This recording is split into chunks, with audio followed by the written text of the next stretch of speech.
నమస్కారం పీసీఎన్ వార్తలకు స్వాగతం. వార్తల్లోని ముఖ్యాంశాలు.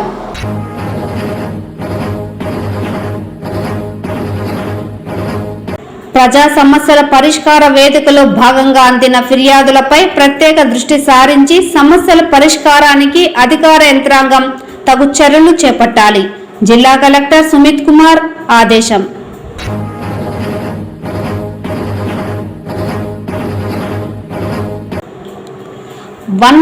ఉద్యోగుల సమస్యల పరిష్కారంలో రాష్ట్ర ప్రభుత్వం నిర్లక్ష్య ధోరణి అవలంబించడం బాధాకరం.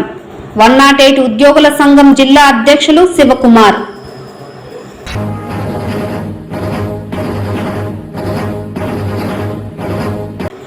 టీటీడీ మొదటి పాలక మండలి సమావేశంలో పలు కీలక నిర్ణయాలు తీసుకున్న టీటీడీ చైర్మన్ బిఆర్ నాయుడు శ్రీవాణి ట్రస్టును రద్దు చేయడంతో పాటు తిరుమలకు వచ్చే రాజకీయ నేతలు రాజకీయ విషయాలు మాట్లాడడంపై పూర్తి నిషేధం విధించామని వెల్లడి.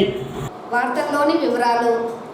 పీజీఆర్ఎస్ అర్జీల పరిష్కారంపై అధికారులు ప్రత్యేక శ్రద్ధ పెట్టి బాధ్యతతో పనిచేయాలని జిల్లా కలెక్టర్ సుమిత్ కుమార్ వివిధ శాఖల జిల్లా అధికారులను ఆదేశించారు.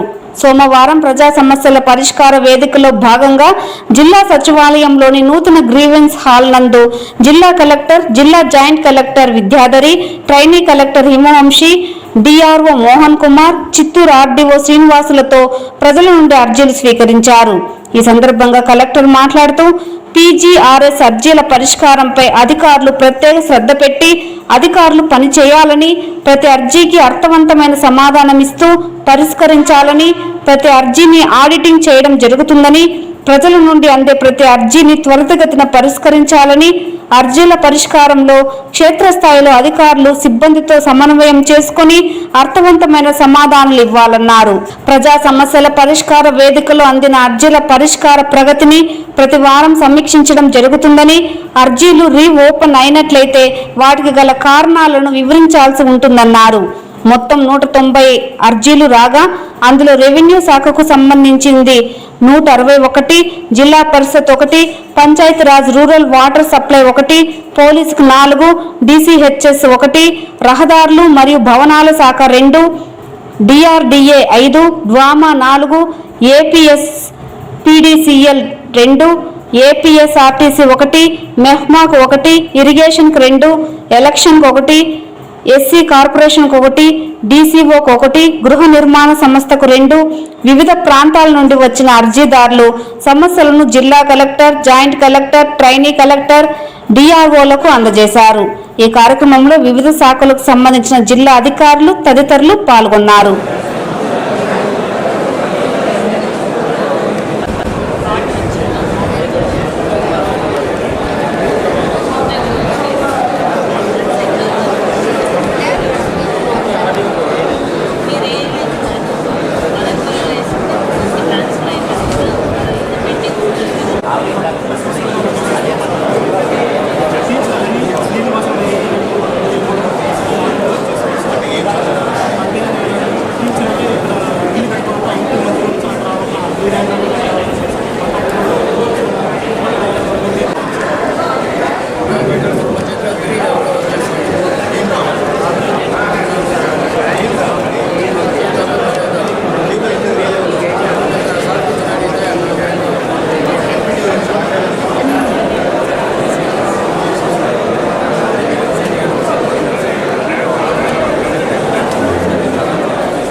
ఉద్యోగులను వైద్య ఆరోగ్య శాఖలో విలీనం చేయాలని నిరసిస్తూ 108 ఉద్యోగులు సోమవారం చిత్తూరు జిల్లా కలెక్టర్ కార్యాలయం ఎదుట రిలే దీక్షలకు పూనుకున్నారు.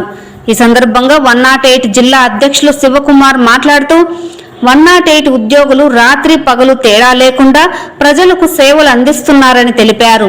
వారికి కనీస వేతనం చెల్లించకుండా నామమాత్రపు వేతనాలు చెల్లిస్తున్నట్లు తెలిపారు. అలాగే 108 ఉద్యోగులకు వాహనాలకు సొంత భవనాలు లేవని, అందువలన వాహనాలు మరమ్మతుకు గురవుతున్నట్లు తెలిపారు. ప్రజలకు విస్తృత సేవలు అందిస్తున్న 108 ఉద్యోగులను వైద్య ఆరోగ్య శాఖలో విలీనం చేసి ఉద్యోగులను ఆదుకోవాలని తెలిపారు. ఈ కార్యక్రమంలో 108 ఉద్యోగుల సంఘం నాయకులు, ఉద్యోగులు తదితరులు పాల్గొన్నారు.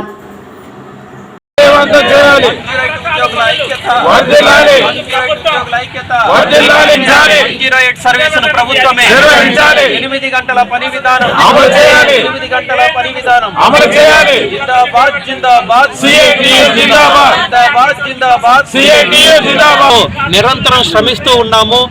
మాకు ఎటువంటి ఆఫ్లు లీవులు లేకుండా సిబ్బంది కొరత ఉన్నా కూడా అంబులెన్స్ను ఆపకుండా ప్రభుత్వానికి ఫేవర్ చేస్తూ ఎంతో నడుస్తున్నాము. చివరికి మా యొక్క అనారోగ్య పరిస్థితిని మీరు గమనించలేదనుకుంటాను. చాలా పరిస్థితులు దౌర్భాగ్యంగా ఉన్నాయి ఉద్యోగుల్లో. దయచేసి హృదయపూర్వకంగా కోరుకుంటున్నాను, 108 ఉద్యోగులను వైద్య ఆరోగ్య శాఖలో కలిపి ప్రజల ధనాన్ని కూడా సేవ్ చేయాలని కోరుకుంటున్నాము.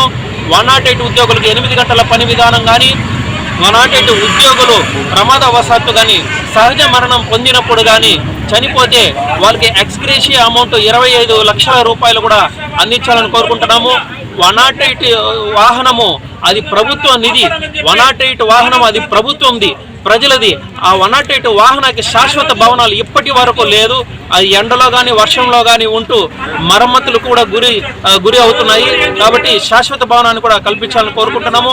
108 ఉద్యోగులలో 15,000 రూపాయలు కూడా ఉద్యోగులు పనిచేస్తున్నారు. అది చాలా దారుణము. కనీస వేతనం 12 గంటల సేపు పనిచేసే ఒక ఉద్యోగికి 15,000 రూపాయలు చేతికి ఇస్తే నెల మొత్తానికి 30 డ్యూటీలు చేయించుకొని ఇంత అస్తవ్యస్తంగా చేస్తున్నారు. అత్యవసర కేసులు కూడా లేకుండా అనవసరమైన కేసులను కూడా మానిటర్ చేస్తున్నారు. ఇది దుర్వినియోగంగా మేము తెలియజేసుకుంటున్నాము. దయచేసి ఒకసారి 108 సర్వీస్ను పర్యవేక్షించి క్షుణ్ణంగా 108 ఉద్యోగుల్ని వైద్య ఆరోగ్య శాఖలో కలిపి 8 గంటల పని విధానం కలిపి మాకు సహకరించాలని కోరుకుంటున్నాము. ఈ సహకారము మేము ప్రతి ఒక్క క్షతగాత్రునికి మా ప్రాణాలకు తెగించైనా మేము వారి ప్రాణాలను కాపాడి ఈ సర్వీస్ని, ఈ ప్రభుత్వాన్ని మంచి పేరు తీసుకొచ్చే బాధ్యత మేము తీసుకొస్తాము. అలా కాని పక్షంలో మాకు చర్చల్లో కానీ విఫలమయ్యే ప్రయత్నాలు చేస్తే మాత్రం రాష్ట్ర వ్యాప్తంగా 25వ తేదీ 108 అంబులెన్స్ను ఉద్యోగులు మేము పార్టిసిపేట్ చేయము, సమ్మె చేస్తాము, ఆపుదలు కూడా చేస్తాము. దయచేసి అంతటి పరిస్థితికి తీసుకురావద్దండి. మన ప్రభుత్వ ఐఏఎస్ అధికారులకు, చీఫ్ మినిస్టర్ గారికి చేతులెత్తి నమస్కరిస్తున్నాను. మా ప్రాణాలను మీరే కాపాడాలి, మా యొక్క కుటుంబ సభ్యులను మీరే కాపాడాలి. దయచేసి మాకు వేతనాలు పెంచమని కోరుతున్నాను. వైద్య ఆరోగ్య శాఖలో 108 కలిపి ప్రజల ధనాన్ని మీరు సేవ్ చేయాలని కోరుకుంటున్నాను. ద్విచక్ర వాహనాలను వాహనదారులు నడిపే సమయంలో ఖచ్చితంగా హెల్మెట్ ధరించాలని చిత్తూరు ట్రాఫిక్ సీఐ నిత్యబాబు సూచించారు. గత 2 రోజుల క్రితం చిత్తూరు మెకానికల్ మైదానం వద్ద 7 ఏళ్ల చిన్నారి మృతి చెందిన ఘటనపై ట్రాఫిక్ సీఐ స్పందించారు. ఈ సందర్భంగా చిత్తూరు ట్రాఫిక్ సీఐ నిత్యబాబు తల్లిదండ్రులకు, పాఠశాల యాజమాన్యానికి తగు సూచనలను చేశారు.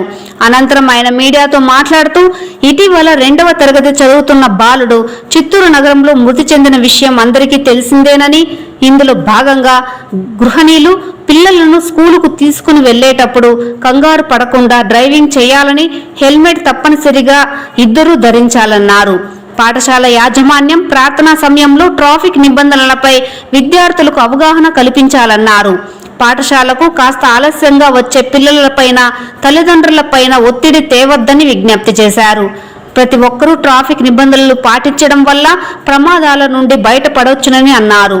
అనేది చాలా ప్రమాదకరము కాబట్టి ప్రతి ఒక్కరూ కూడా హెల్మెట్, 2 వీలర్లు వెళ్ళే వాళ్ళు ఇద్దరు మాత్రమే వెళ్ళాలి, 3, 4 లాంటివి వెళ్ళకూడదు. బైక్లో వెళ్ళే ప్రతి ఒక్కరూ కూడా హెల్మెట్ ధరించాలి. లేని పక్షంలో మేము కఠిన చర్యలు తీసుకుంటున్నాము. ఆపి జరిమానా, హెల్మెట్ ధరించకపోతే 1000 రూపాయలు జరిమానా. అదేవిధంగా డ్రైవింగ్ లైసెన్స్ ఉన్నట్లయితే 3 నెలలు డ్రైవింగ్ లైసెన్సు సస్పెన్షన్కి పెడతాము ఆర్టీఓకి. అదేవిధంగా డ్రైవింగ్ లైసెన్స్ లేని వాళ్ళకి ఒక్కొక్కరికి 5,000 రూపాయలు జరిమానా విధించడం జరుగుతుంది. అది కూడా ఆర్టీఓకు లెటర్ రాసి పెట్టి వెహికల్ను సీజ్ చేస్తాము. ఫైన్ కట్టుకుని వచ్చేంత వరకు 2 వీలర్ మా ఆధీనంలోనే ఉంటుంది. ముఖ్యంగా పేరెంట్స్కి విన్నపం ఏమంటే, స్కూల్కి లాంగ్ డిస్టెన్స్ ఉన్నప్పుడు పిల్లల్ని బస్సుల్లో పంపించడము శ్రేయస్కరం.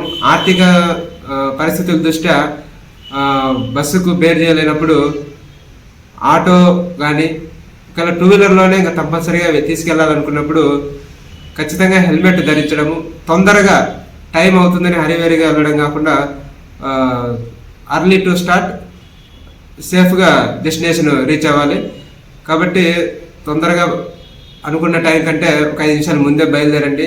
సేఫ్గా నెమ్మదిగా వెళ్ళండి. గమ్యస్థానాన్ని సేఫ్గా చేరుకొని మళ్ళీ తిరిగి ఇంటికి చేరుకోవడము మీకు ఇచ్చే సలహా. అలా కాకుండా అరివరిగా వెళ్ళినప్పుడు ప్రమాదాలు జరుగుతాయి, మళ్ళీ చింతించి ఏం ఉపయోగం ఉండదు. అదేవిధంగా స్కూల్ యాజమాన్యాలకు, కాలేజీ యాజమాన్యాలకు విజ్ఞప్తి ఏమంటే, కొన్ని సందర్భాల్లో ఏమన్నా ఇంట్లో మర్చిపోవడము, వాటిని ఎత్తుక్కునే క్రమంలో కానీ ఈ టైంలో ఒక 5-10 నిమిషాలు లేట్ అవ్వచ్చు. ఒక 5-10 నిమిషాలు లేట్ అయినా కూడా యాజమాన్యాలు, స్కూల్ మేనేజ్మెంట్ పిల్లలపైన, పేరెంట్స్ పైన ప్రెజర్ పెట్టకుండా వాళ్ళకు స్కూల్కు రావాలి అనేటువంటి ఇంట్రెస్ట్ ఉన్న దృష్ట్యా వాళ్ళను తప్పకుండా క్లాసులోకి అనుమతించండి. వాళ్ళపైన ఎక్కువ ప్రెజర్ పెట్టకుండా చూసుకోండి. దీనివల్ల కూడా ఎక్కువ ప్రమాదాలు జరుగుతాయి. అదేవిధంగా ప్రతి స్కూల్లో కూడా ట్రాఫిక్ అవేర్నెస్ పైన టీచర్స్, మేనేజ్మెంట్ అవగాహన పిల్లలకి కల్పించాలి. చిన్నప్పటి నుంచే వాళ్ళకు ట్రాఫిక్ పైన అవగాహన ఉన్నట్టయితే, రోడ్ నియమాలపైన వీటిపైన అవగాహన ఉన్నట్టయితే వాళ్ళు మంచి సిటిజన్స్గా తయారవుతారు. ట్రాఫిక్ రూల్స్ అనేవి పాటించేదాన్ని బట్టే మన యొక్క నాగరికత ఏ విధంగా అభివృద్ధి చెందింది, మన ఆర్థిక వ్యవస్థ ఏ విధంగా ముందుకెళ్తుంది, సమాజంలో మారల్స్, ఎథిక్స్ ఏ విధంగా ఉన్నాయి అనే దానికి ట్రాఫిక్ రూల్స్ పాటించడం అనేది ఒక నిదర్శనము. కాబట్టి అవి అలవాటు చేసినట్లయితే పిల్లలు మంచి సిటిజన్స్గా తయారవుతారు. అందులో భాగంగా మా వంతు మేము ప్రతి స్కూల్కు వచ్చి ట్రాఫిక్ అవేర్నెస్ పైన అవగాహన కార్యక్రమాలు పిల్లలకి మరియు పేరెంట్స్ మీటింగ్ ఉన్నప్పుడు పేరెంట్స్కి కూడా అవగాహన కల్పిస్తాము.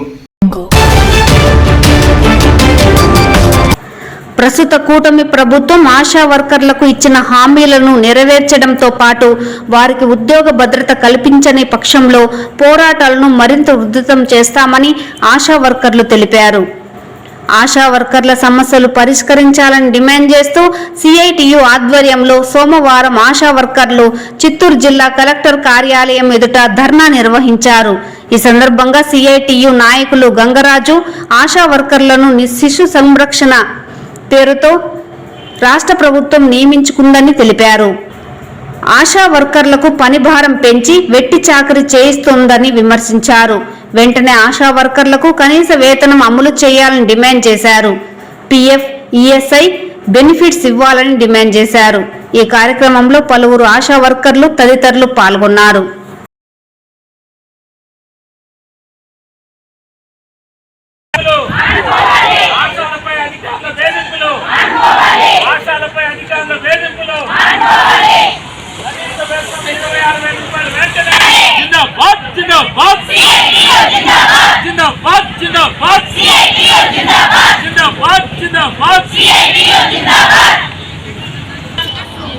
మాతా శిశు సంరక్షణ పేరుతో మాత్రమే ఆశాలు నియమించుకున్నారు.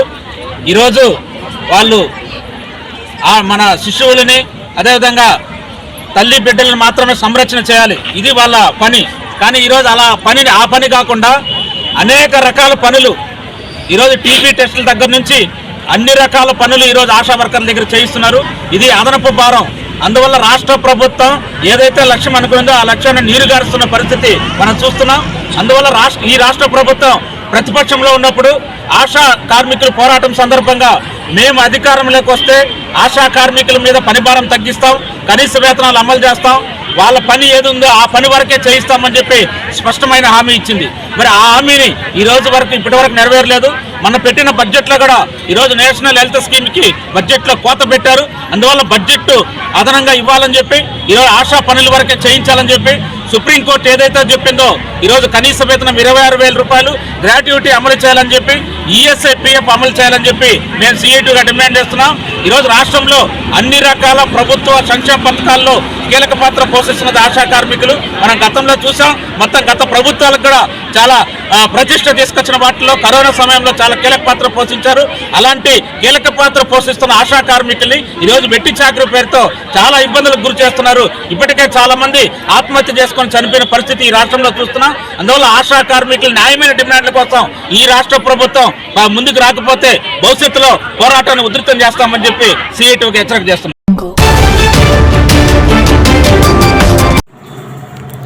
కనకదాసు కర్ణాటకలో ఆధునిక కవి, తత్వవేత్త, సంగీతకారుడు, స్వరకర్త అని కర్ణాటక సంగీతం కోసం కన్నడ భాషలో రచించిన కీర్తనలు ఉపభోగాల వలన బాగా ప్రాచుర్యం పొందారని జిల్లా కలెక్టర్ సుమిత్ కుమార్ పేర్కొన్నారు. సోమవారం కనకదాసు జయంతిలో భాగంగా జిల్లా సచివాలయంలోని పాత గ్రీవెన్స్ హాల్ నందు భక్త కనకదాస చిత్రపటానికి పూలమాలలు వేసి ఘనంగా నివాళులర్పించారు.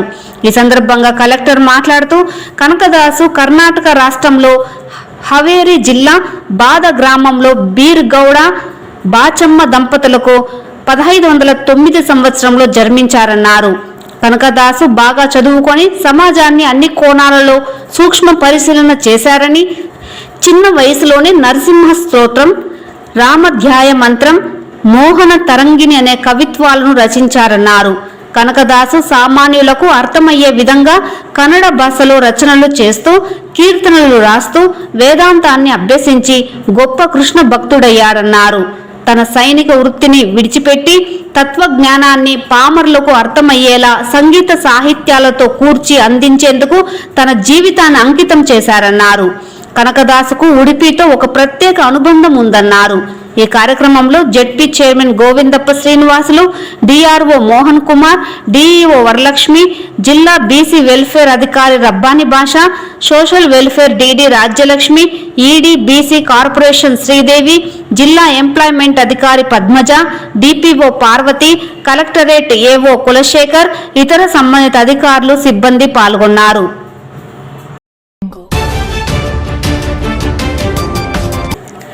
నవజాత శిశువుల రక్షణపై అవగాహన కల్పించేందుకు తిరుపతిలో అంకుర హాస్పిటల్ ఆధ్వర్యంలో 5K వాక్ నిర్వహించారు. ఈ కార్యక్రమానికి ముఖ్య అతిథిగా నగర మేయర్ డాక్టర్ శిరీష వచ్చారు. ముందుగా జెండా ఊపి ర్యాలీ ప్రారంభించారు. ఈ సందర్భంగా మేయర్ మాట్లాడుతూ నెలలు నిండక ముందే జన్మించిన నవజాత శిశువులకు తలెత్తే సమస్యలపై ప్రజల్లో అవగాహన కల్పించడం సామాజిక బాధ్యతగా గుర్తించాలని అన్నారు.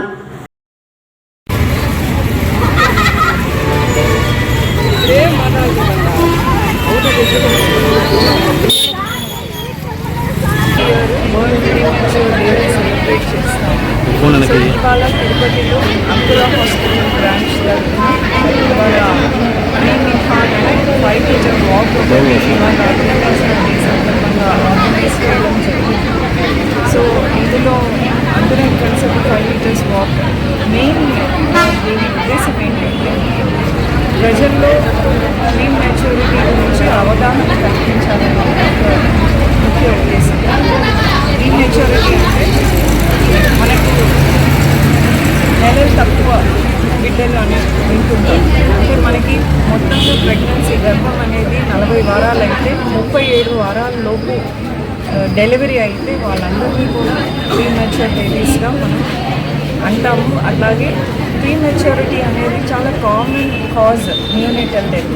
సో దాదాపు ఒక 10 మంది తీసుకుంటే పుట్టినటువంటి శిశువుల్లో 1% అంటే 10 మందిలో ఒకరు ఖచ్చితంగా ప్రీమెచ్యూర్ న్యూ బార్న్ ఈ మధ్య జన్మిస్తున్నారు. దానికి కాజెస్ చాలా ఉన్నాయి. మన లైఫ్ స్టైల్లో మెయిన్గా లైఫ్ స్టైల్, ఎందుకంటే ఇప్పుడు ఒబేసిటీ ఎక్కువ అవడం, లేట్ మ్యారేజెస్ వల్ల, ప్రెగ్నెన్సీ కాంప్లికేషన్లో diabetes, high blood pressures, thyroid complicating pregnancies, so many issues ప్రీమెచ్యూరిటీకి దారి తీస్తాయి. సో తిరుమలలో మఠాల దోపిడీపై టీటీడీ చైర్మన్ బిఆర్ నాయుడు తగిన చర్యలు తీసుకోవాలని జనసేన నేత కిరణ్ రాయల్ డిమాండ్ చేశారు. ఈ సందర్భంగా టీటీడీ చైర్మన్ బిఆర్ నాయుడుకు వినతి పత్రాన్ని అందించిన ఆయన అనంతరం మీడియాతో మాట్లాడుతూ తిరుమల శ్రీవారి దర్శనార్థం వచ్చే భక్తుల వద్ద గత ప్రభుత్వం లక్షల రూపాయల దోపిడీకి పాల్పడిందని, సామాన్య భక్తులు తిరుమలలో పెళ్లిళ్లు చేసుకునే పరిస్థితి కూడా వైకాపా ప్రభుత్వంలో లేకపోయిందని ఆవేదన వ్యక్తం చేశారు. అంతేకాకుండా కొంతమంది స్వామీజీలు మఠాల పేరుతో పవిత్ర పుణ్యక్షేత్రమైన తిరుమలలో అక్రమ కట్టడాలకు పాల్పడ్డారని, వీటిని పరిశీలించి అక్రమ కట్టడాలను వెంటనే తొలగించాలని డిమాండ్ చేశారు. అలాగే భవిష్యత్తులో మఠాలు సామాన్య భక్తులకు అందుబాటులో తెచ్చే చర్యలు తీసుకోవడంతో పాటు తిరుమల పవిత్రతను కాపాడేందుకు కూటమి ప్రభుత్వం కృషి చేయాలని డిమాండ్ చేశారు. భక్తుల దగ్గర వందల రూపాయలు ఇవ్వాల్సిన మఠాలని వేల రూపాయలు వసూలు చేసి లక్షలు దోచుకొని కోట్లు దోచుకున్నారు. ఈ విషయాన్ని గతంలో మేము చాలా పెద్ద ఎత్తున పోరాటం చేసిన తర్వాత కొంచెం తగ్గినట్టు నటించారు, కానీ ఎక్కడ కూడా తగ్గలేదు. ఇప్పటికి కూడా వైసీపీ నేతల చేతుల్లో పూర్తిగా మఠాలు వెళ్ళిపోయినాయి. స్వామీజీలకి బాబాజీలకి మఠాలు ఇస్తే దాని వైసీపీ నేతలు తీసుకొని సిండికేట్ అయిపోయి ఓ సామాన్య భక్తులు ఉండడానికి స్థలం లేదు, ఒక పెళ్లి చేసుకోవాలన్నా కుదరదు, 5 స్టార్ హోటల్ మించిన రేట్లు పెట్టేసి సిండికేట్ అయి భక్తుల దగ్గర నిలువ దోపిడీ చేస్తారు. ఈ విషయాలన్నీ కూడా ఈరోజు నూతన టీటీడీ చైర్మన్ గారి దృష్టికి తీసుకెళ్లాను. ఆయన సానుకూలంగా స్పందించారు. ఖచ్చితంగా బోర్డులో ఈ అంశం ఎత్తాము. ఏదైతే అక్రమంగా వసూలు చేసిన మఠాలు ఉన్నాయో, దౌర్జన్యంగా అక్రమ కట్టడాలు కట్టిన మఠాలు ఉన్నాయో అవన్నీ కూడా కూల్చేయాలి. అలాగే ఆల్రెడీ గతంలో కూడా కోర్టులో కేసేస్తే కోర్టు కూడా సానుకూలంగా ఇచ్చింది, అక్రమ కట్టడాలు కూల్చేయాలని చెప్పి. అదేవిధంగా మఠాల పేరుతో ఎక్కడైతే డబ్బు వసూలు చేస్తారో, పెళ్లిళ్ల పేరుతో ఎక్కడైతే సిండికేట్ అయ్యి వసూలు చేసి భక్తులు దోచుకుంటారో అవన్నీ కూడా ఆయన దృష్టికి తీసుకెళ్ళా. ఖచ్చితంగా బోర్డులో మాట్లాడి దానిపై చర్యలు తీసుకొని భక్తులకి న్యాయం చేసి భక్తులకి అన్ని విధాల సౌకర్యాలు ఏర్పాటు చేస్తామని చెప్పి కూడా హామీ ఇవ్వడం జరిగింది.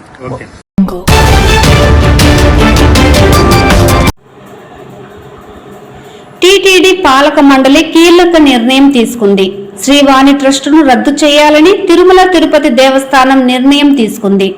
టీటీడీ నూతన చైర్మన్ బిఆర్ నాయుడు నేతృత్వంలో సోమవారం నాడు పాలక మండలి తొలి సమావేశం జరిగింది. ఇందులో భాగంగా శ్రీవాణి ట్రస్టు రద్దు చేయాలని టీటీడీ నిర్ణయం తీసుకుంది. తిరుమలలో నేతలు రాజకీయ విషయాలు మాట్లాడడంపై నిషేధం విధించారు.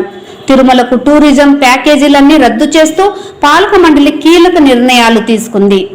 బిఆర్ నాయుడు చైర్మన్ గా ఇటీవల 25 మందితో టీటీడీ నూతన పాలక మండలిని కూటమి ప్రభుత్వం ఏర్పాటు చేసింది. నూతన పాలక మండలి టీటీడీ చైర్మన్ బిఆర్ నాయుడు అధ్యక్షతన అన్నమయ్య భవనంలో సోమవారం సమావేశమైంది. అనంతరం టీటీడీ పాలక మండలి తీసుకున్న నిర్ణయాలను బిఆర్ నాయుడు వెల్లడించారు. శ్రీవాణి ట్రస్టు రద్దు చేయాలని నిర్ణయం తీసుకున్నామని, తిరుమలలో రాజకీయ అంశాలు మాట్లాడకుండా చర్యలు తీసుకోవడంతో పాటు శ్రీనివాస సేతు వందెనకు గరుడ వారధిగా నామకరణం చేయనున్నట్లు వెల్లడించారు.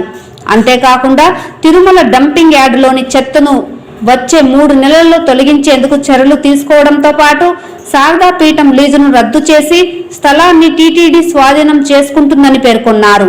దీనితో పాటుగా శ్రీవారి భక్తులకు 2 నుంచి 3 గంటలలోగా సర్వదర్శనం కల్పించేలా చర్యలు తీసుకుంటామని బిఆర్ నాయుడు తెలిపారు. టీటీడీలో కేవలం హిందువులు మాత్రమే ఉండేలా చర్యలు తీసుకుంటామన్నారు. టీటీడీలో ఉన్న అన్ని మతస్థులను రాష్ట్ర ప్రభుత్వానికి అప్పగిస్తామని టీటీడీ చైర్మన్ చెప్పారు. ఒక మంచి ఆలోచనతోని వారు ప్రారంభిస్తే దాన్ని ఇప్పుడు కొన్ని చేతులు మారి ముంతాజ్ అనే హోటల్ 5 స్టార్ హోటల్ కన్స్ట్రక్షన్ కోసం ప్రయత్నాలు జరిగినాయి. అది కొండకు ఆనుకొనే ఉంది కాబట్టి అది హిందువుల యొక్క మనోభావాలు దెబ్బతింటాయి. దాన్ని మేము సుదీర్ఘంగా చర్చించాం. దాన్ని ఆ ప్రభుత్వం అది భూమి అయితే ఉందో దాన్ని టీటీడీకి హ్యాండ్ ఓవర్ చేయమని చెప్పేసి గవర్నమెంట్కి రిక్వెస్ట్ చేయాలని చెప్పేసి బోర్డు నిర్ణయం తీసుకుంది. తిరుమలలో ఎవరైతే భక్తులు వస్తారో వాళ్ళు దర్శనం చేసుకొని వెళ్ళేటప్పుడు ప్రెస్ మీట్లో రాజకీయాలు మాట్లాడుతున్నారు. అది పూర్తిగా నిషేధించాలని చెప్పేసి నిర్ణయం తీసుకున్నాం. అవసరమైతే కేసులు పెట్టాలని కూడా నిర్ణయం తీసుకున్నాం. ఇకపోతే ఈ స్థానికులు అయితే ఎవరైతే తిరుపతిలో నివాసం ఉంటున్నారో వాళ్ళకి గతంలో నెలకు ఒకసారి ఫస్ట్ ట్యూస్డే వాళ్ళకి దర్శనం కల్పించేవారు. ఈ మధ్యన దాన్ని రద్దు చేశారు. దాన్ని తిరిగి పునరుద్ధరించాలని చెప్పేసి నిర్ణయం తీసుకున్నాం. నెలలో మొదటి మంగళవారం వాళ్ళకి ఈ దర్శన భాగ్యం కల్పించాలని నిర్ణయం తీసుకున్నాం. అదేవిధంగా శ్రీవాణి ట్రస్ట్ ఏదైతే ఉందో ఆ ట్రస్ట్ని రద్దు చేసి దాన్ని మెయిన్ అకౌంట్లోనే, అంటే ఆ శ్రీవాణి అనే స్కీమ్ ఉంటుంది, ఆ పేరు మాత్రం కొన్ని అపోహలు ఉన్నాయి కాబట్టి మెయిన్ అకౌంట్లోనే మెర్జ్ చేద్దాం, దానికి సపరేట్ అకౌంట్ కాకుండా మెయిన్ అకౌంట్లోనే వేయాలని చెప్పి నిపుణుల్ని సంప్రదించి వాళ్ళు ఏ విధమైనటువంటి సలహాలు ఇస్తారో దాన్ని బట్టి నేను నిర్ణయం తీసుకోవడం జరుగుతుంది. ఈ వార్తలు ఇంతటితో సమాప్తం. నమస్కారం.